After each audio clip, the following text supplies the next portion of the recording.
Satu Nusa, Satu bangsa, satu bahasa. Indonesia. Selamat pagi, ucapkan pada Anda semua. Kita akan belajar hari ini bab 6, yaitu memperkuat semangat kebangsaan. Nah, Ananda, ayo perhatikan.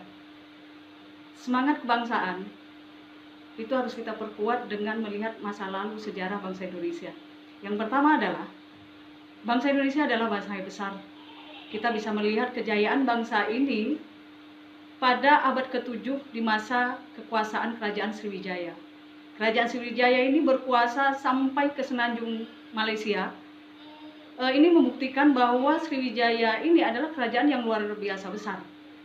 Sriwijaya ada di Indonesia dari abad ke-7 sampai pada abad ke-14. Nah, setelah itu, pada abad ke-14, kita juga bisa membaca sejarah bahwa muncul satu kerajaan besar lagi, yaitu Kerajaan Majapahit. Di bawah kekuasaan Patih Gajah Mada dan Rajanya Hayam Wuruk, Majapahit berhasil mencapai puncak kejayaannya. Kekuasaan Majapahit meliputi Jawa, Sumatera, Kalimantan, Sulawesi, Papua, Semenanjung Malaya, Singapura, bahkan sebagian kepulauan di Filipina dan Thailand. Nah, kuatnya Majapahit itu tidak terlepas dari sumpah yang diucapkan oleh Patih Gajah Mada, yaitu Sumpah Palapa, yang artinya bahwa Gajah Mada tidak akan pernah berhenti bekerja, dia tidak akan istirahat sebelum Nusantara bersatu di bawah panji-panji kerajaan Majapahit. Baik Ananda, sekarang kita akan lihat masa setelah kerajaan-kerajaan berkuasa di Indonesia, yaitu masa penjajahan Belanda. Nah, pada masa penjajahan Belanda, kita dilanda oleh kebodohan, kemelaratan, hak kita dirampas oleh Belanda.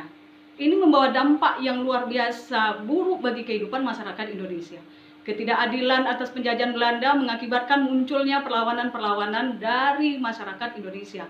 Dalam hal ini dipimpin oleh tokoh-tokoh bangsa seperti para bangsawan, tokoh agama, tokoh masyarakat yang mencoba membebaskan tanah airnya dari penjajahan Belanda.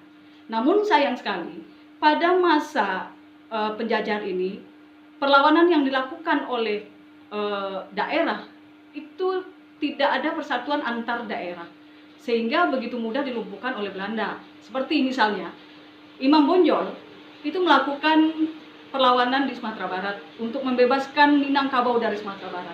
Diponegoro berjuang di Jawa untuk membebaskan Jawa dari penjajahan Belanda. Hasilnya belum maksimal bagi Indonesia. Nah, namun semangat kebangsaan yang bisa kita lihat di sini adalah, yang pertama, ada rasa cinta tanah air. Yang kedua, rasa rela berkorban. Nah, semangat inilah yang mendorong Indonesia, yang mendorong masyarakat Indonesia untuk kemudian melanjutkan perjuangan pada sesi yang berikut, yaitu zaman kebangkitan nasional. Nah, pada zaman ini, corak perjuangan berbeda dengan sebelum kebangkitan nasional terjadi.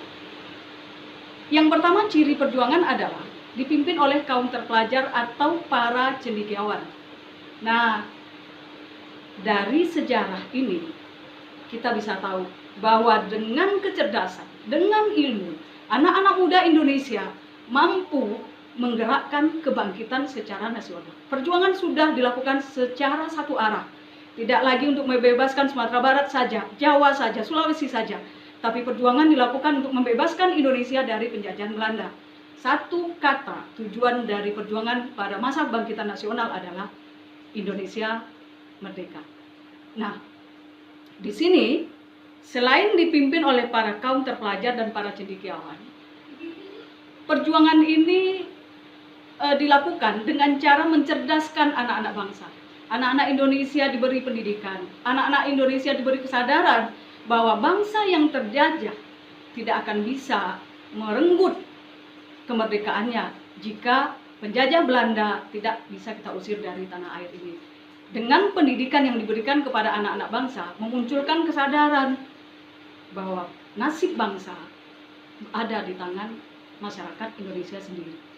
Nah, bermunculanlah organisasi-organisasi seperti Budi Utomo, Taman Siswa, Indise Parti, Serikat Dagang Islam, PSII, kemudian PNI, dan lain-lain, yang setelah masa kebangkitan nasional ini dikuatkan lagi oleh peristiwa Sumpah Pemuda. Sumpah Pemuda ini adalah merupakan ikrar, komitmen dari para pemuda Indonesia di masa itu yang menyatakan bahwa Indonesia satu tanah air, yaitu tanah Indonesia, satu bangsa, bangsa Indonesia, satu bahasa, bahasa Indonesia.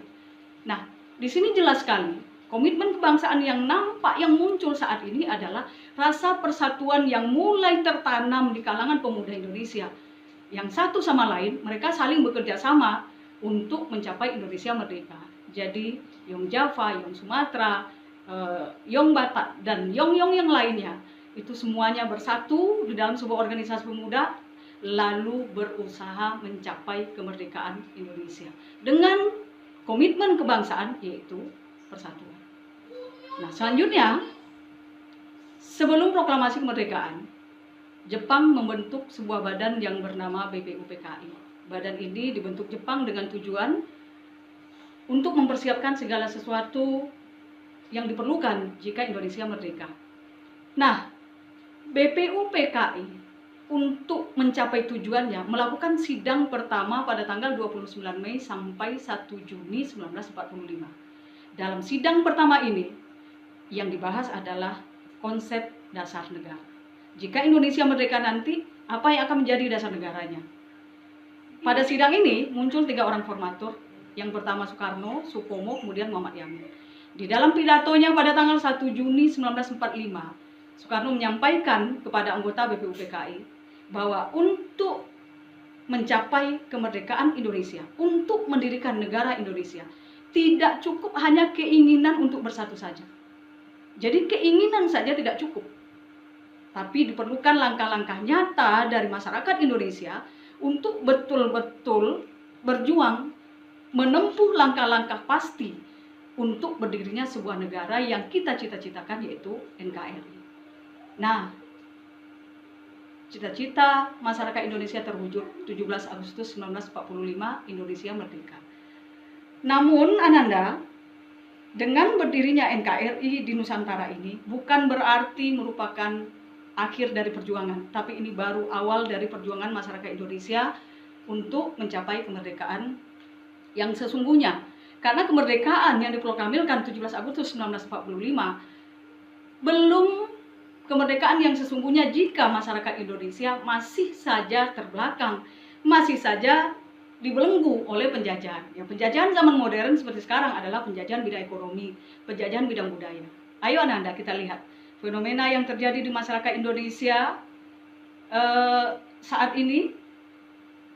Ananda sudah cenderung tidak menghormati guru, tidak menghormati orang tua, kemudian lebih mencintai budaya barat daripada budaya Indonesia, pola hidup hedonisme, pragmatisme, perilaku menyimpang, penggunaan narkoba, pornografi, porno aksi. Nah, pengaruh-pengaruh negatif ini sangat mudah mempengaruhi generasi muda Indonesia yang akhirnya nanti ini akan melemahkan bangsa Indonesia. Jika anak mudanya lemah, bagaimana nanti begitu dia dewasa? Karena masa depan negara ada di tangan Ananda saat ini. 10 tahun lagi, 15 tahun lagi, Ananda akan menjadi orang yang berperan dalam negara ini. Harapannya adalah Ananda jangan menjadi beban negara. Ananda jangan jadi beban negara. Jadilah warga negara yang mampu berdiri kokoh di atas kaki sendiri, tidak menjadi beban orang lain. Sehingga jika satu warga negara kuat, maka akan terbentuk keluarga yang kuat.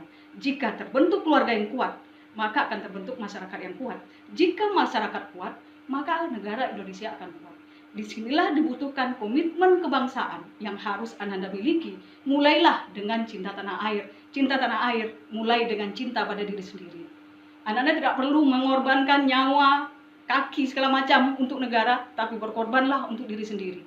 Capai cita-citamu, belajar dengan tekun, miliki semangat, tekad untuk bekerja keras, supaya apa yang Ananda cita-citakan tercapai, sehingga nanti pada masanya Indonesia akan menjadi bangsa yang kuat, NKRI menjadi bangsa yang maju, yang tidak lagi diremehkan di mata dunia internasional. Ibu rasa sekian pembelajaran hari ini, Ibu akhiri dengan Assalamualaikum warahmatullahi wabarakatuh.